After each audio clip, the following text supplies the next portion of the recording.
Let's freaking go.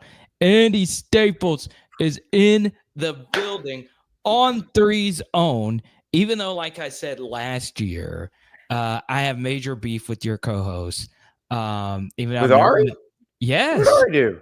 Yeah, he didn't put Jaden Daniels. Trust me, I got all over him about that. I think I have changed his method of voting for the Heisman. I have made fun of him relentlessly over the past 2 years for that, because he said, I asked him, I was like, you got to explain this to me.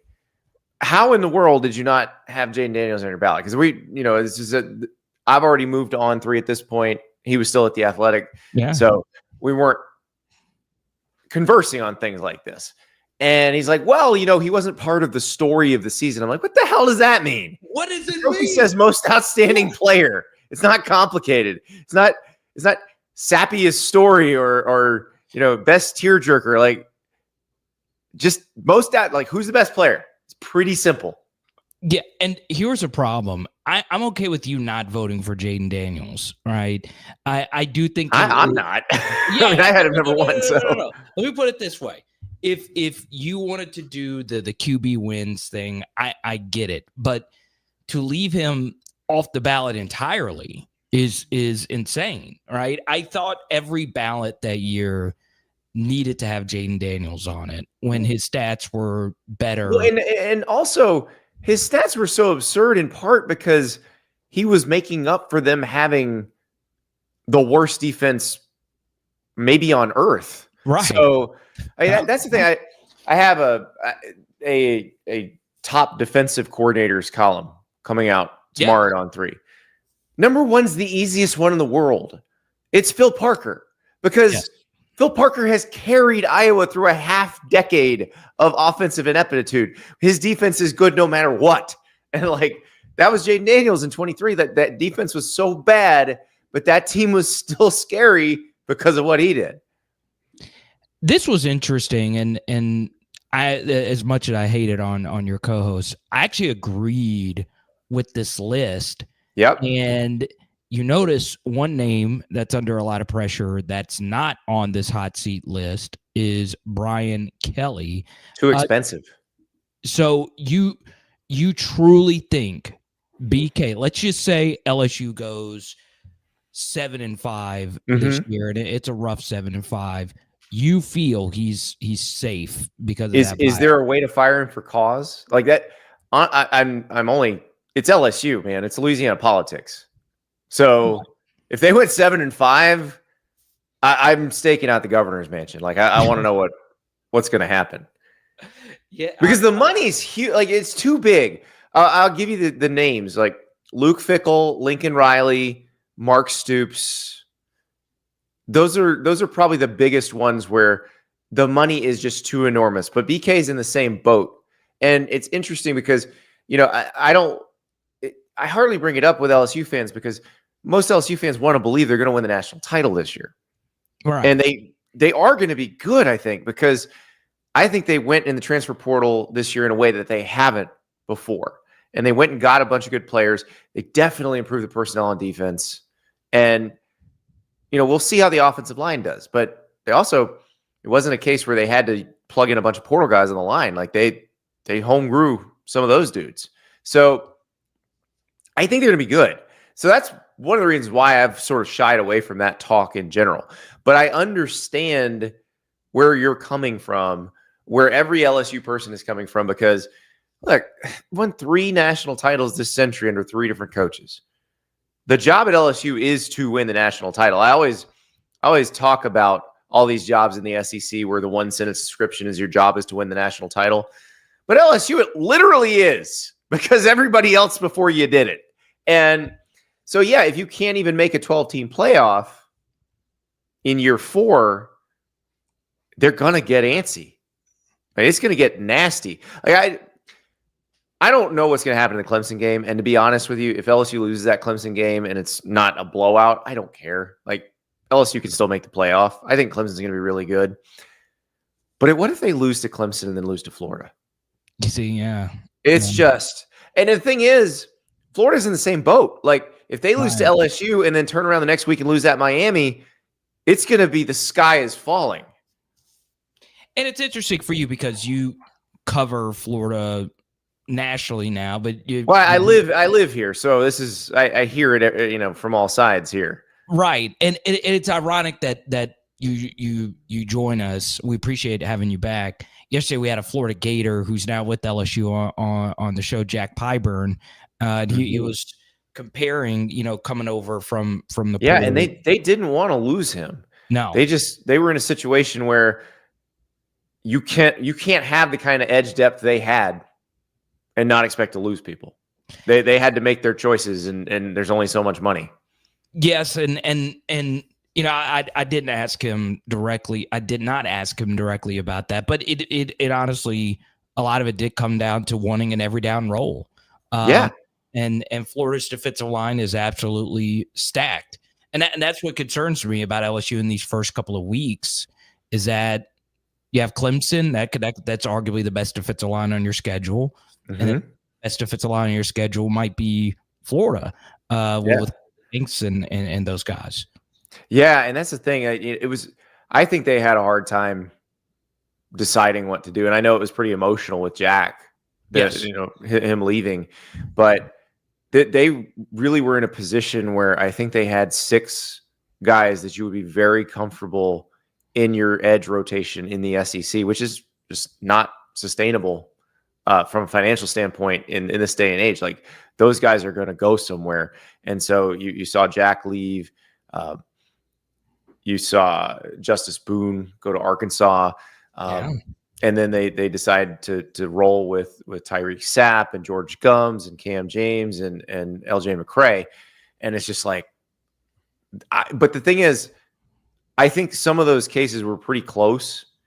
And that's one of those, if Jack Pyburn balls out and sacks DJ Lagway 3 times in that game, you're never going to hear the end of it. Never.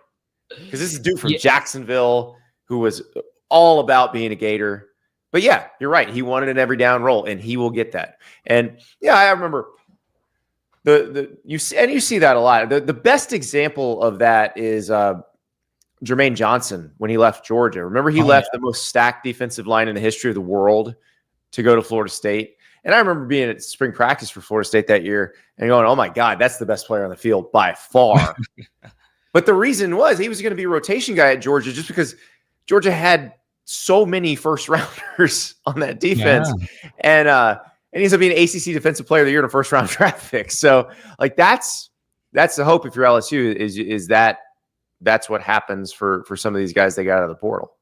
See, that's what's so fascinating because I admire your work. When I become a national college football analyst, I like that you say when and not if. I like it. Well, I know it's going to happen. You got to have belief, but it's weird because Andy, when I go to bed at night, I think about like these super ginormous loaded position groups. And obviously the one that they talk about the most is Justin Jefferson and Jamar Chase. Oh yeah.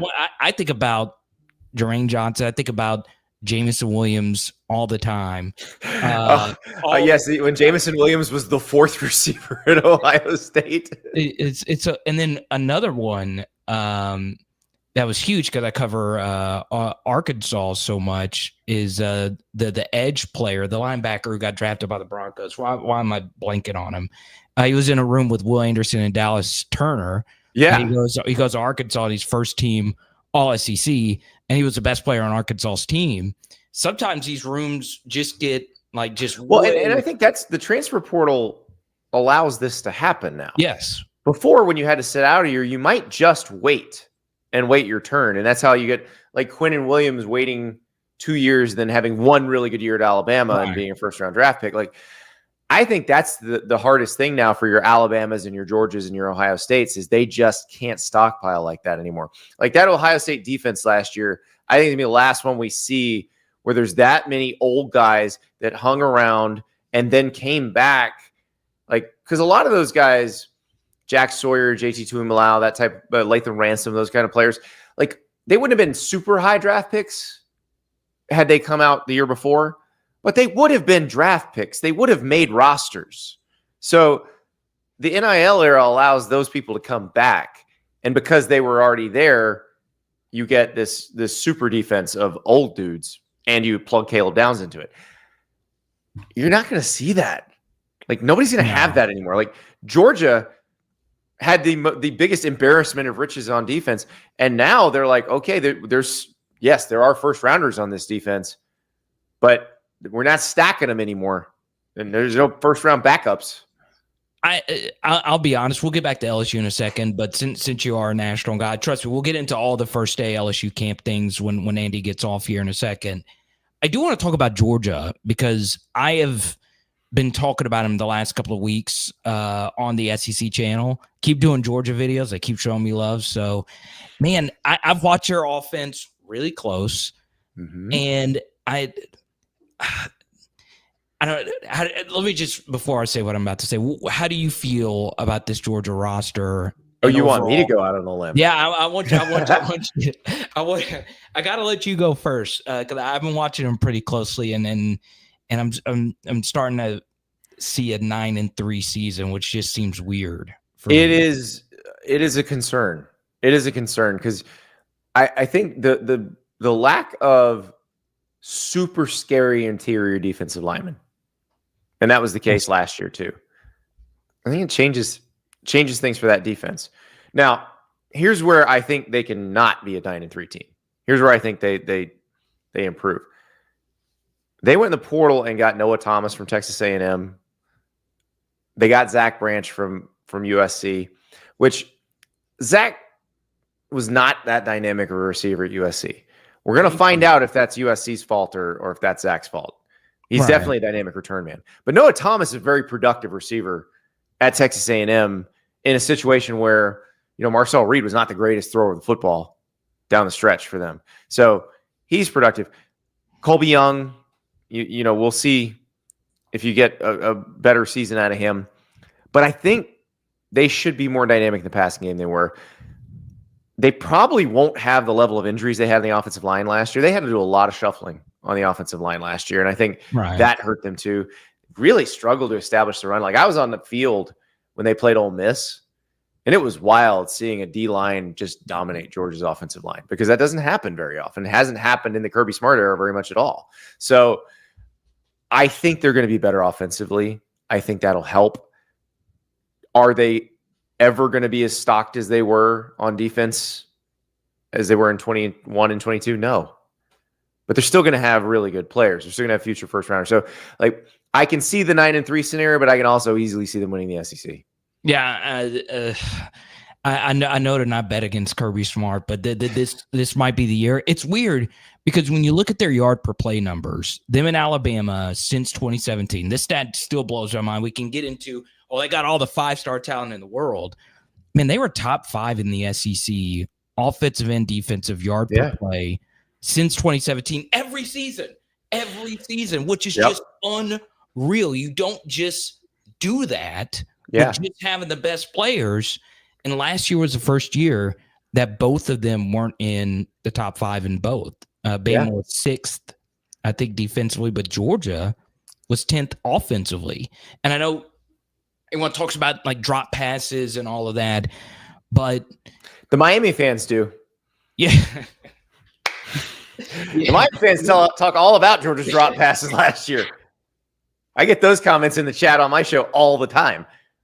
Yeah, they won't. Oh my God, the way they're gassing up Carson is. I wish I had somebody gassing me up like that. Like, Carter, you may only have 12,000 subscribers, but you're gonna have 25,000 by the end of this week. That's what Miami fans could do for my soul, Andy. But are you a Bobo guy? I mean, are you? It's funny because I was a Bobo guy in the teens, like when he had Aaron Murray. Yeah, I thought he ran a good offense. Like, he ran a really efficient, explosive offense. Yeah, I think last year when you go from having Brock Bowers and Ladd McConkey to not having them, it's a bit of a culture shock. So, did you vote in the preseason SEC stuff at SEC Media Days? I wasn't there, so no. Okay, so usually I forget to. Right. So you went to Big Ten Media Days. in Vegas. Okay. Yep. So let's just say you were at SEC Media Days in Atlanta and they gave you the opportunity to vote first team quarterback on offense. Who would you put? Man, that's a tough one. So I think Lagway's the most talented quarterback in the SEC. Okay. Just raw skills. The injuries are scary. All right, so let's talk about that. Because if you're saying who do you think's going to put up the best numbers because they played all 12 games, like it's Nuss or Sellers for me. Okay. All right. But if you say DJ Lagway is definitely going to be healthy the whole time, I'm taking him. I'm taking him over everybody in the country. Interesting. I've seen a lot of quarterbacks at Florida, Carter. He's the most physically talented one I think I've seen. And that includes Tim Tebow. That includes, Danny Werfel won the Heisman Trophy. Danny wasn't going to set the world on fire with his arm strength, but his touch was incredible. What DJ is makes him so interesting is he naturally has that touch. He can feather the ball. He can layer the ball.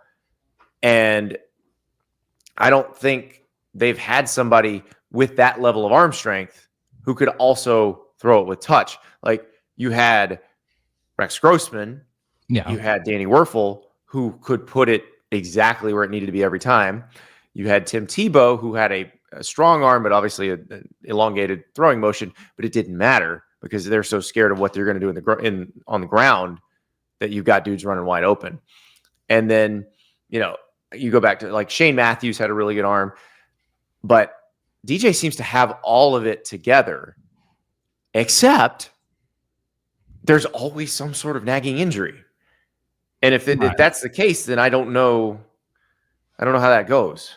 Look, Andy, they're loving you in the chat, man. Jason, dude is in smoke. Well, I mean, LSU fans should appreciate this. They did see DJ Lagway beat them on one leg last year, and I'm still hurt by that. I'm still. I mean, a lot of it was Florida's defense. Let's be real here. That was as well as Florida's defense played all season.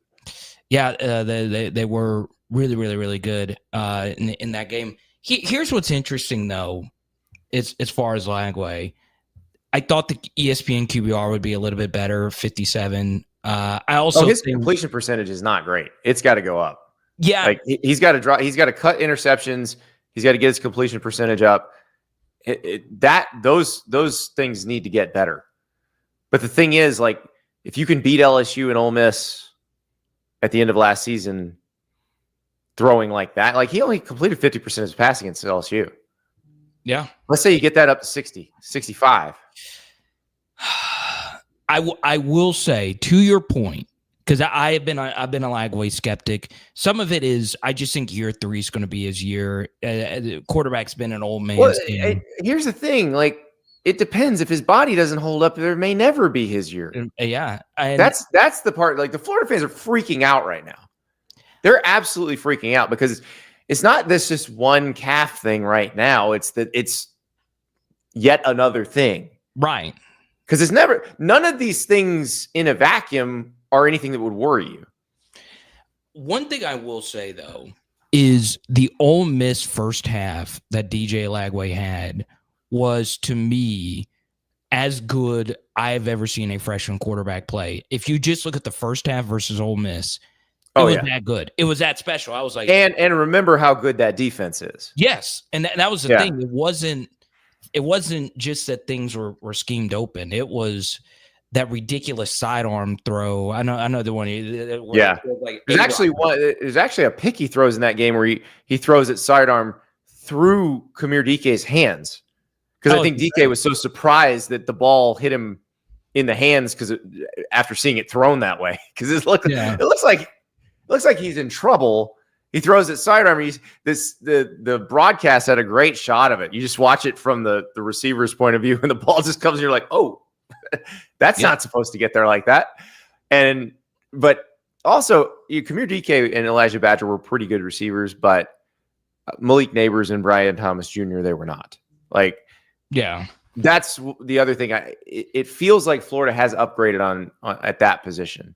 They have a freshman named Dallas Wilson who they think is going to be pretty good, and then a UCLA transfer named J. Michael Sturdivant that they're pretty excited about. So I do think that piece of it probably helps him too, if he's healthy enough. You probably know this already, but J. Michael Sturdivant was Garrett Nussmeier's number 1 in high school. I'll give you a fun fact. Yeah, go on. Another fun fact. So my son's offensive line coach played at Marshall and Georgia Southern. He's one of those like 6'5" offensive tackles, like just was a good raw athlete. So in he was either 8th or 9th grade, he's playing quarterback because he's kind of the best athlete in town, or one of the better athletes in Gainesville. Anthony Richardson was also probably the best athlete in Gainesville at the time. But this guy's one of the best athletes in Gainesville. And so he's playing quarterback. He gets benched for Garrett Nussmeier. Oh. He's like, I played offensive line after that. That was the end of my quarterback career. Oh my goodness. But yeah, I was because remember Doug was the OC at Florida at the time. Right. Yeah. Okay. It is interesting. So DJ Lagway, you're saying if healthy, he is a real deal. Giant if. Yes. Giant if. I will say to be technically correct, I would agree with the physically talented thing, even more so than Anthony Richardson. But I can't let it go without saying Cam Newton was the most physically gifted Florida. I know I said Florida. Oh, that's true. Yeah, but we didn't see that at Florida. Like we weren't allowed to see that. We were watching him run over defensive ends. Good point. Very good point. But Cam Newton, better in every way. Has he been in the news lately? I don't know if he's. I mean, he was dressed like Woody in his last podcast. Cam Newton's a hell of a podcaster, by the way. Dude, he's better at it than us. And his Bill Belichick, Jordan Hudson rant is the best thing I heard on that subject. You know, it's funny. I was at the Super Bowl, and I saw his whole podcast set up. I don't remember what he was talking about. I was like, "Damn it, dude! You shouldn't be that good at sports." It sucks because he was a Heisman Trophy winning quarterback who dragged his team to an undefeated record in a national title, an MVP in the NFL, who I think if he'd had a better team around him would have won a Super Bowl. Yeah, and also he's a way better podcaster than us, dude. Way better. He's as much as I hate to say it. Actually, I can't say it on an LSU. Now, I don't think I could pull off the hats. I really do think you have to be 6'5", 240, solid muscle, former Heisman Trophy winner to pull the hats off. All right, a few more. Your guy, your coworker, your colleague, JD Pickell. JD Pickell, phone's blowing up. Carter, did you see this clip? JD picking LSU to win the national championship. Your clip did numbies. I was like, okay, man. It's almost if you say something that gets people excited. Yeah. Well, if you would have seen how many times this, out of anything I got sent this off season, that clip. I mean, I had a semi-viral quote from Jack Pyburn that I posted and cool stuff, but even more so than that, it was like, Carter, did you see JD Pickell? So this is your thoughts on his prediction here. It's a bold prediction. It's bold. It's very bold. It's spicy. He's also got Texas A&M in the playoff. Yeah. Yet another fan base starved for something. That was the thing. It was like when you start looking at some of these like common opponents, like so if you have LSU winning the national, that's the thing that struck me because I don't know about you. Have you looked closely at Texas A&M's schedule? Oh, it's terrible. They're the trap game for everybody, though. I can tell you right now, Florida's going to lose to Texas A&M just because of where the game falls in the schedule. All right, so we got it pulled up here. Weird one at Notre Dame early, but you could see Auburn after a bye, Mississippi State. I could see. Look at where LSU shows up. Yes. Yeah. Ooh, and the Florida one, yeah, I did. It would probably take Florida beating Texas by 3 touchdowns for me to pick Florida in the A&M game. just because You go at LSU, at Miami. You have an open date.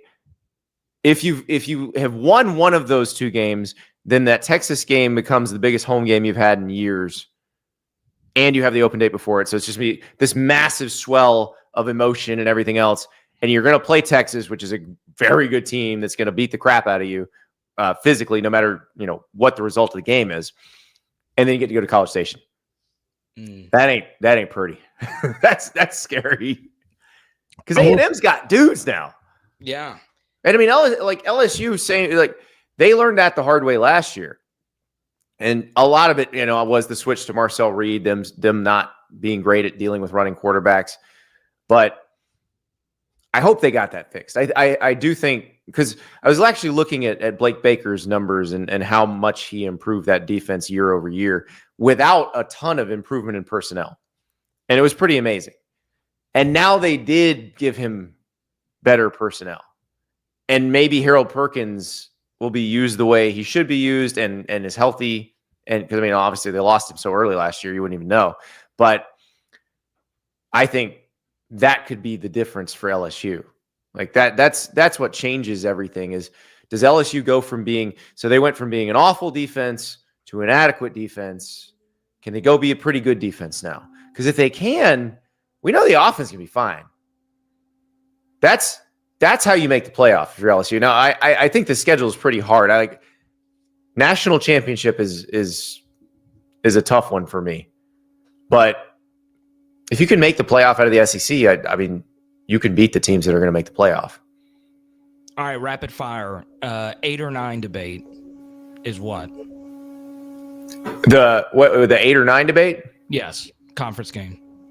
Oh, it's 9. I just play the 9th game. Also, use it as a bargaining chip to make the Big Ten give you 5-11. Yes. So let me add, in your personal opinion, you think it should be a 9-game conference schedule? Yeah, it makes everybody's home schedules more interesting. Like, the reason there were SEC ADs pushing for this years ago was because the schedule has gotten so stale in the 14-team alignment. And so they knocked out divisions. That's going to help some. But some schools can't help. Like, look, LSU is going to play good teams. LSU is going to go play USC. LSU is going to go play Clemson. Some teams need a little help scheduling better games. So let's give them the help they need. And also, I think if everybody goes to 9 conference games, you're not going to have all this being weird about scheduling non-conference games. You're going to have Nebraska ducking out of the Tennessee series, stuff like that. So I do think the Big Ten and the SEC will do some sort of non-conference scheduling agreement in the regular season, which who wouldn't love like a Big Ten SEC challenge? Now I realize it's 16 and 18, so I'm sorry, Purdue, you're out. But it would be a lot of fun if you said, okay, this pool of teams, this pool of 8 teams will be home this year. This pool of 8 teams will be on the road in each league. And then in January, you pick from the pools and you just make the best matchups. We are pushing up against it. Do you have a sleeper? I think Ole Miss is maybe the sleeper. Because I think everybody wrote off Ole Miss. Everybody said Ole Miss was supposed to make the playoff. They blew it. They lost to Kentucky. They lost to Florida. They lost to LSU. Like, it's over for them because Walter Nolan's gone, because Jackson Dart's gone. Austin Simmons is going to be good, Carter. I'm telling you right now, Austin Simmons is going to be good.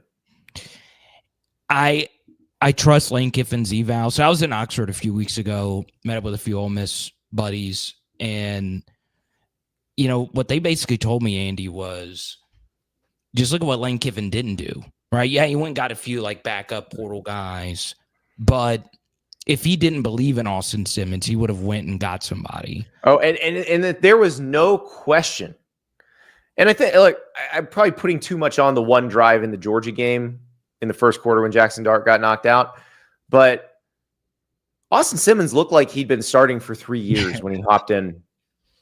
Yeah. And I will tell you, like, watching him before that game, just how he interacted with his teammates, he was already acting like he was the starter. And nobody seemed bothered by that. Because, you see when it's fake and somebody's trying to be that guy. It wasn't fake. The teammates clearly loved him. So I don't think there was even a question with Lane. Like, he's like, okay, Jackson's gone. Austin's next. 185,000 Twitter followers, X followers, Ari and Andy show. Check them out on 3 Sports. We really appreciate you, man, hopping on like you did last year. It was my so pleasure. weird. I wish people could go back to the timeline of last year's appearance, which I had scheduled for like at least a week or so. And then, what do you know? In my inbox, Cardio Andy Staples pissing everybody off. He's pissing everybody. What did I do to piss everybody off that day? I can't even remember. All right, so I was like, hey, Andy, would you like to come on? And you're like, yeah. So it was the big NIL kerfuffle with Dominic Williams. Oh, yeah. And then you jumped on my show the night after your morning column regarding LSU. Yeah, when I was like, don't talk like a broke boy program when all you need to say is this person's price was higher than they deserved. Which, look, what did LSU do in the portal this time around? But they did it in the winter, which in their defense, they couldn't have done the year before because they didn't have DC yet. And they weren't.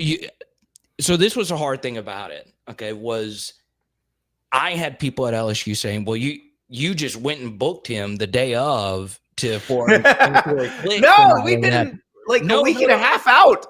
And someone was like, "Well, Carter, you definitely need to cancel the Andy Staples appearance tonight." That's someone who doesn't understand how broadcasting works. Like, you want the person who's causing the controversy.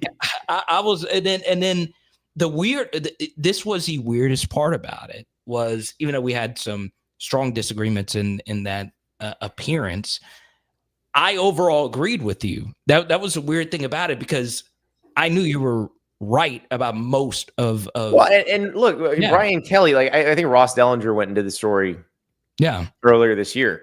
Brian Kelly admitted all that. Yeah, like it's not rocket science. Like, right, we knew what they meant, and now they seem to have the right roster building strategy. And I personally love the fact that LSU has an absolute freak of nature coming in as a freshman corner, because it felt weird those few years where they didn't.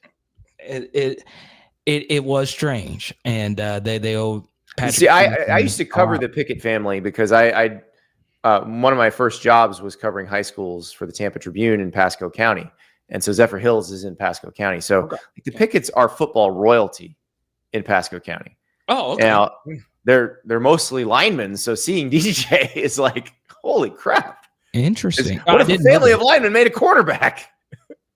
That is so interesting. Well, since you and I become friends, we could talk, it could drag on forever. I would like to have you on forever, but I know you have family and all of that, and your 1,000 bajillion hours of college football coverage. Check them out, and Andy, we'll be in touch, man. Thank you, Carter. Appreciate it. Yeah, but Andy Staples, please go give him a follow on the Twitters.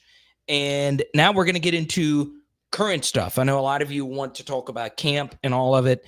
Andy was supposed to come on last week. You have to go to Big Ten Media Days. And I was like, hey, just come on next Wednesday. So it just happened to be the first day of camp. So there you go. And of course, right when he jumps off, Carter, what are your thoughts on camp? So I thought the biggest thing was pretty clear was the offensive line. It was exactly what I had been telling you guys for a very long time.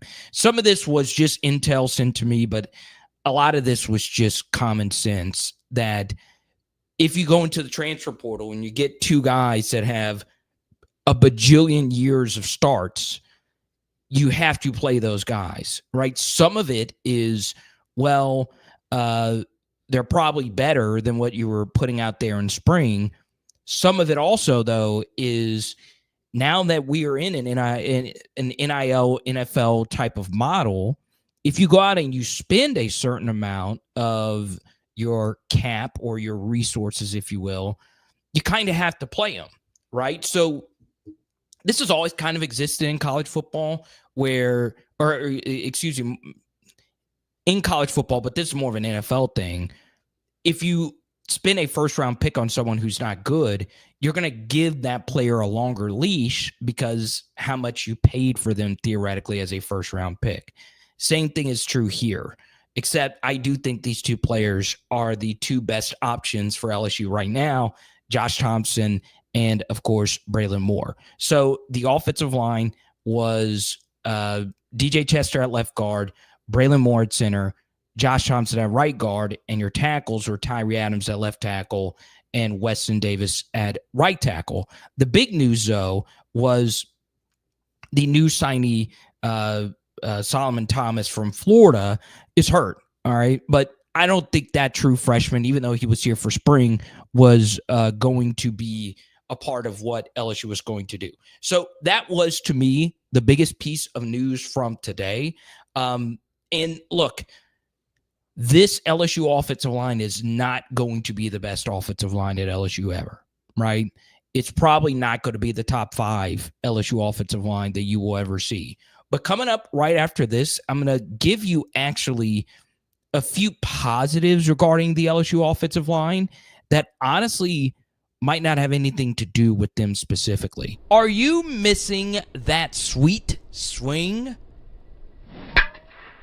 If pain is holding your golf game back, you must check out the full simulator at the Lafayette location of Laborde Therapy Center. Yes, Chase and his team built this simulator to go along with a full set of programs catered to your needs. Yes, this entire team at Laborde Therapy worked hard to fix that back, your elbow, shoulders, wrists, knees, toes, it doesn't matter.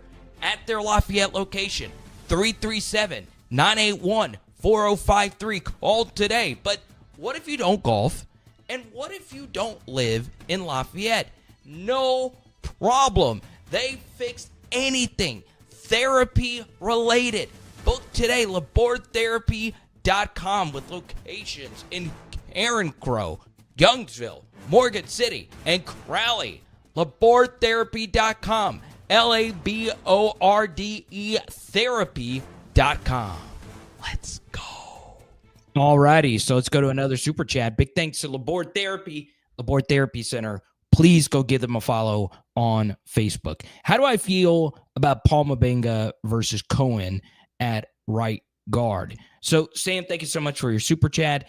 Obviously, you are referencing a backup here. So, I do think the LSU offensive line you saw today, the first team offensive line, will be the offensive line that starts versus Clemson. I do. All right. So could I see a world where Paul Mabenga is starting or Cohen Eccles is starting? Yeah, I could.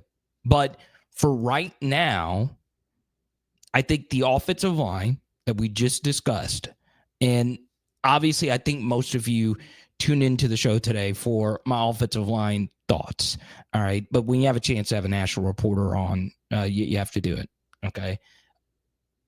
Because I've been the most vocal critic of what LSU did in the spring at the offensive line position, but I knew they were changing it. There was no way that they were going to put that offensive line out on the field versus Clemson, the one that was actually running the first team reps for the majority of spring. I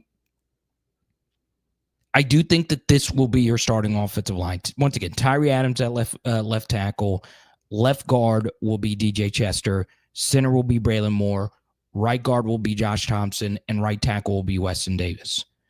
Paul Mabenga very well could start at right guard or left guard. This is someone who has multiple starts at left guard, pretty much closing out the season at left guard and stepping in on the road versus Texas A&M at left guard. The problem was he did not play well. Now, it wasn't his fault. This was a 3-star year 2 player stepping in when, in theory, the backup guard was going to be Tyree Adams, and he had a very weird medical situation come to be, and he kind of played towards the end of last season, but they went to Paul Mabenga, and it was tough. It was very tough. Was it the absolute worst I've ever seen? No, but it was tough. So Cohen Eccles at right guard, yeah, I don't see that. I don't see that. I do think they're going to see what they have in Josh Thompson. Obviously, the most interesting player on either of these offensive lines is Carius Kern, right? The true freshman who physically I think is the best offensive lineman on this team. I do. Some of that is the potential and how I feel about that offensive line. Okay. The other part of that is how I feel about the starters, because I'm very worried about the starters. Very. I'm not the only one, but I am very worried about the starters. And it is important to point out that Andy Staples talked about Jack Pyburn. Sometimes you need to do a bit of transfer portal transitive property, right? Do you remember we were talking about, and the linebacker from Arkansas I was referencing was Luke. Was it Luke Sanders? Was that his name? Drew Sanders. Yeah, Drew Sanders was his name. Okay. So think about it this way. Jack Pyburn loves LSU. Loves LSU. He said this is the biggest blessing. That's why he was on our channel last night. Because, he wanted to share his love for LSU. Think about how hard it was for someone, and we'll see how good Jack is when the lights are actually on. I think a lot of us think at the very least he is going to be a Savion Jones type of impact player, which is a good player with the potential of being maybe Tyson Jackson or someone of that stature. But think about how hard it was. He played 30% of snaps at Florida. 30%. And now he comes over, and if you were to ask most people at LSU who has been the best defensive end, they would say it's Jack Pyburn. All right. At Florida, he could only play 30% of the snaps. That's how loaded they were at defensive end. One transferred to Arkansas, the other transfers somewhere else, and Florida still has one of the best defensive lines in the country. So you can make a strong case that early in the season, LSU's toughest defensive lines they will face will give their new offensive line their toughest battles. Now, this is important, and I'm looking at every single one of you when I say this. That could be a good thing. College football is a sport that backweights your production, meaning how you play at the end of the season does matter more than how you play at the beginning. They've mentioned college football playoff. They take in some end-of-season things into the equation, such as team health and so on and so on. And there is still some subjectivity. It's like, who is the best team or whatever. But another thing that's very important when it comes to evaluating college football playoff teams and all of that is Garrett Nussmeier is really good. He is really, really, really good. Where he is at his best is two things: intermediate passing and sack avoidance. So those two things help your offensive line out. Now, most people consider mobile QBs as being an overall offensive line helper, but sometimes that's not the case. In fact, you being mobile can hurt your offensive line in many ways. There were plenty of really solid dual threat quarterbacks last year that put their offensive lines in really bad spots. Someone on that side of the spectrum would be someone like Taylon Green, right? So, I do think, for me, Garrett Nussmeier has the ability to make this offensive line look better than it actually is. Now, what do I mean by that? Well, as we have moved closer to the passing world that we live in, and now that you really can't hit the quarterbacks at all, so much of an offensive line is how good your quarterback is at sack avoidance, at getting the football out in time.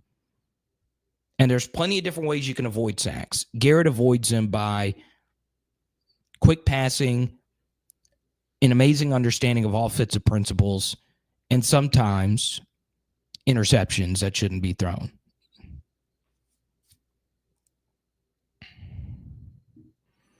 How about Godin showing up and showing out? I do not know about Godin. Let me answer this question for Boris. Which SEC team in the conference is a sleeper underrated? I'm going to give you Auburn. All right, do you remember that stat I showed you or shared with Andy a little bit earlier? Top 5 in yards per play. Auburn was top 5 in yard per play last year. Now, really think about that. On offense and defense, they lost a ton of one-possession games. They also won that one-possession game versus Texas A&M that was miraculous.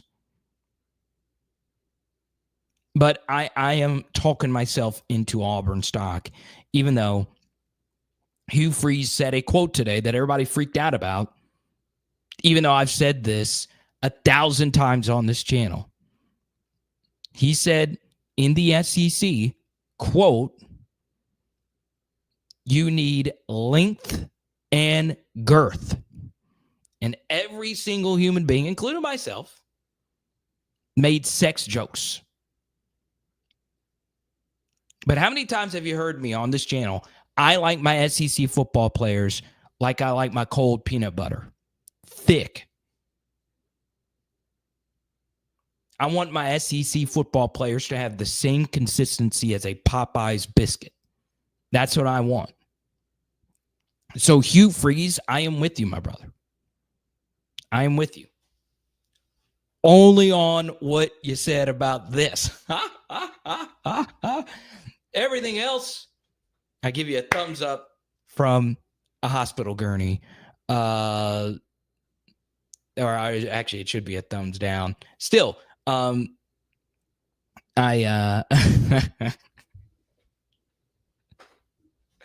said, I like length and girth. I like it, man. I freaking like it. I swear, when I actually become a national sports personality one day, all these out of context clips, there's going to be some sicko out there that has all my stuff out of context, and they will freaking cancel my ass like they did Joey Swole this week. And I'll lose that job that I had always dreamed about. It's going to happen. It's going to happen. Yeah, J Smacks, it's not even close. At this point, it's not even close. I think if you were to rate every single position group, if you were to really do that, I think every single position on this team is a 7 out of 10 or better. Every single one of them. Defensive line, I think 7 out of 10 or better. Linebacker, 7 out of 10 or better. Secondary, 7 out of 10 or better. Quarterback's probably a 9 out of 10. Running back, obviously really good. Wide receiver, really good. Tight end, you feel really good.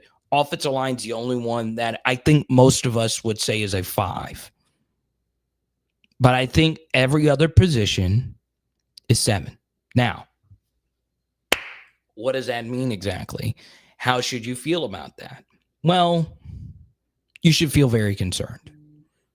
You should feel very concerned because the only position in the SEC that is worse than quarterback when you suck at that position is the offensive line. For a few reasons. Number one, it is a volume-based position, meaning an offensive line has 5 players on the field at all times. It's also the position that plays the most snaps. So, not only do you need a good offensive line, you need an across-the-board decent offensive line compared to having a few elite pieces and then one not-so-great piece.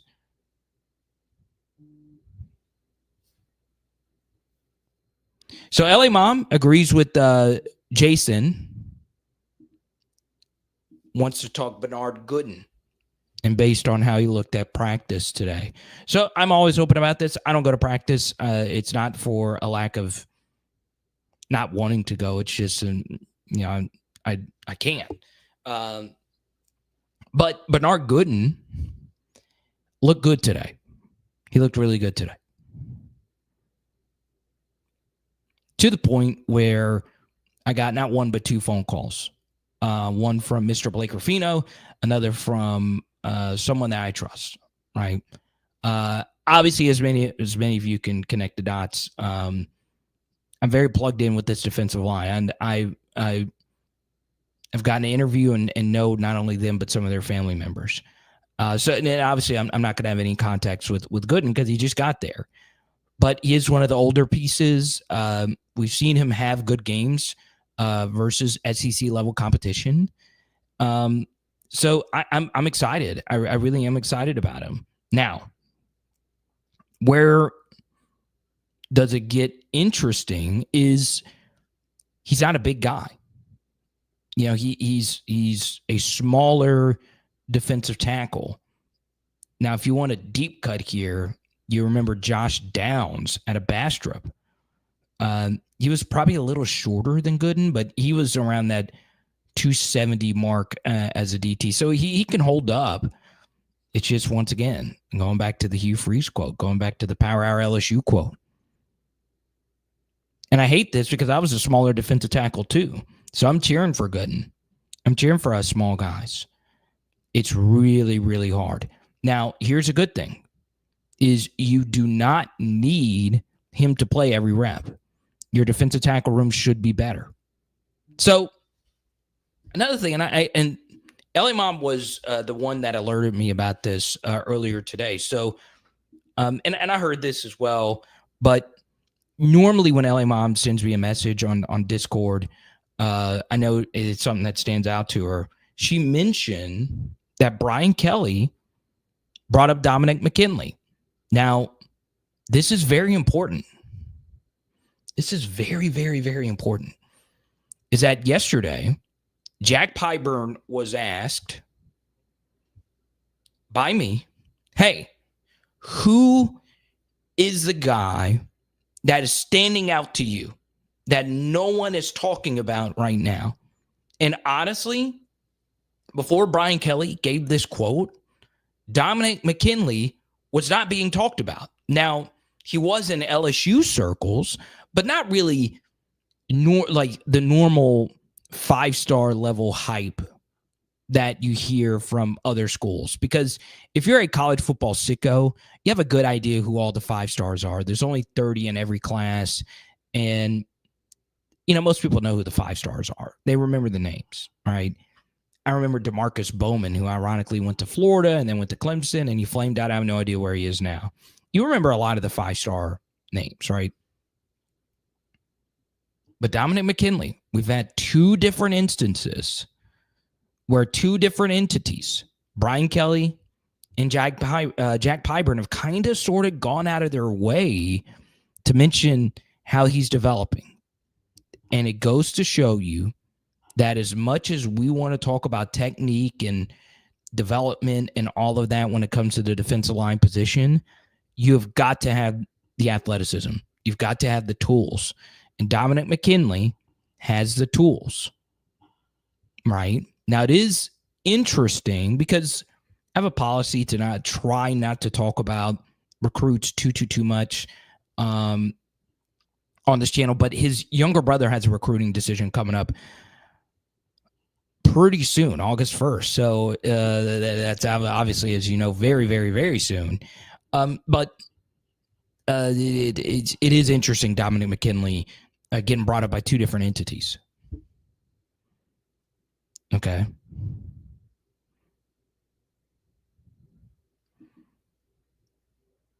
Who Dom McKinley is? A Kyle Williams. I think he has a chance to be. I think he's a better overall athlete than Kyle Williams.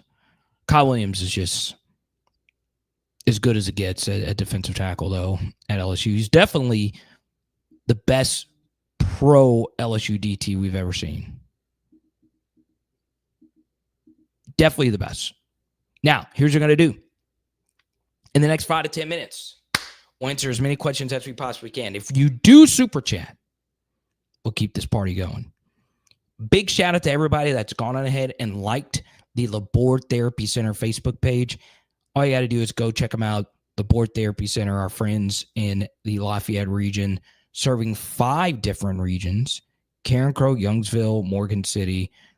It's incredible what they do.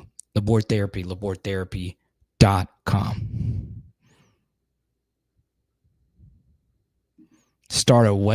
We should start a website? What kind of website? So there you go. We got the pauses flying in here. It's never good when me and Hugh Freeze have the same outlook on something in life. It's not just, it's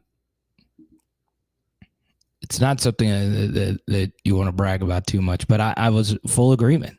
In fact, I had 2 of you send me his clip earlier today.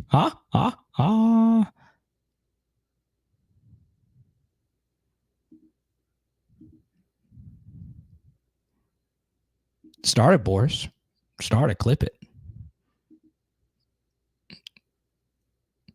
I don't think I'm big enough to be a meme site yet, though. Not even close, honestly. I do find it interesting. I wish Pegasus was in here. I'll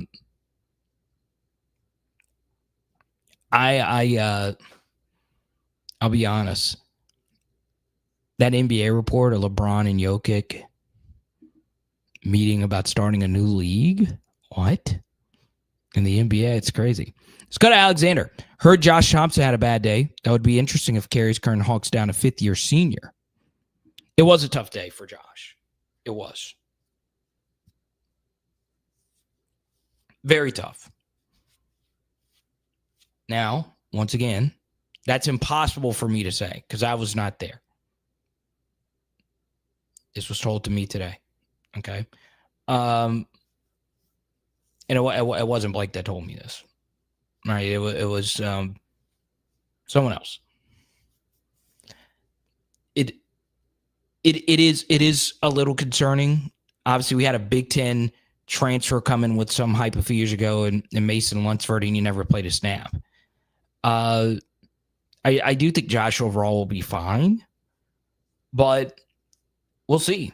I mean, we'll see what happens. I mean, I do think of the 2, the position you need to not suck at like you did last year was center. DJ Chester had a tough year, and they just didn't really have another option. Do I think DJ Chester will be better at guard? I do. All right. And I always say this about DJ. The fact that he played through all those struggles and never missed a snap, never missed a down. Overall, his snaps were accurate. Sometimes he missed time, but his snaps were accurate. I do think it's a better fit at guard. But if Braylon Moore is a good center, it's going to make our offensive line better. Okay. Side of Samuel, what's up, man? Let's see. We'll take a few more here. Big thanks once again to Andy Staples for hopping on a little bit earlier. Bama Boy left. It was good to see him in here again. I couldn't get to his comment because of our guest. Cliff is in here. He wants to say, what is Lenore Sellers proven? Well, a lot. I mean, how many quarterbacks last year had a better win than a do-or-die playoff game road performance versus Clemson? So Sellers has proven a whole hell of a lot. And, he was hurt for a good bit of last year. So, yeah, I mean, you're not going to get you're going to get some DJ Lagway slander, but you're not going to get Lenore Sellers slander from me. Okay. Now, we are pushing up against it. I want to say thank you PHL, our numbers are doing really freaking well. Obviously, our interview last year, I want at least my goal for this season is to have 100 people in every single one of our live chats. We float around, well, it says 100 on here on the StreamYard number across platforms. In actuality, it's probably closer to 50, 60, 70. It's impossible for me to know. But I'm all about the YouTube, man. I want to have 100 YouTube people in here every single time because YouTube is my favorite platform. I've dedicated my whole life to it. And yeah, we are live every Tuesday, Wednesday, Thursday at 6 p.m. Central. So be there or be square. And we'll be live again tomorrow at 6 p.m. Central. All right. It is Power Hour LSU. Boom. Now, big thanks to Zion Imaging and the Zion Imaging 360 Spin Booth Experience and our friends at Fast Draft Fantasy.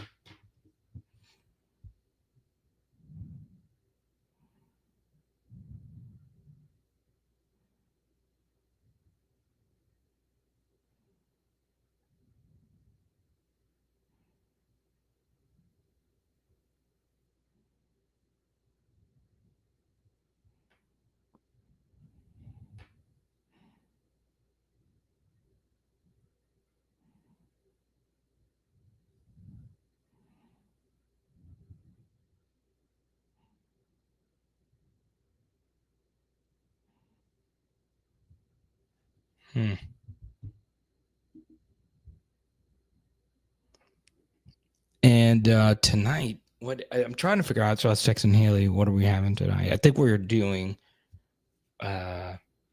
steaks. Let's go. Oh, no. Hold on. Shout out to our top super chatters. LA Mom on Venmo, Boris, and Sam. Thank you guys so much. Let's go. Whew.